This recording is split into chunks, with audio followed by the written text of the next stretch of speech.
انتهزت عشرات النساء في المغرب مناسبة عيد الشغل أول أمس الخميس للخروج إلى شوارع الدار البيضاء لتسليط الضوء على العمل الذي تؤديه المرأة في المنزل من دون أجر، والمطالبة بالمساواة بين الجنسين في تحمل الأعباء المنزلية.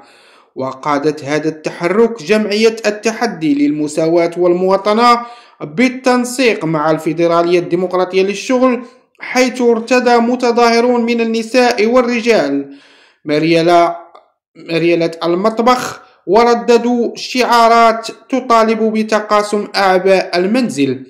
ومن بين هذه الشعارات: شقى الدار ماشي حقرة، وبحال الرجل بحال المرأة، شقى الدار ماشي حقرة، وسوى اليوم سوى غدا المساواة ولا بد. رئيسة الجمعية بشرى عبدو قالت في تصريح إعلامي إن العمل المنزلي هو عمل مهم جدا وعمل ذو قيمة إنتاجية ومادية كذلك.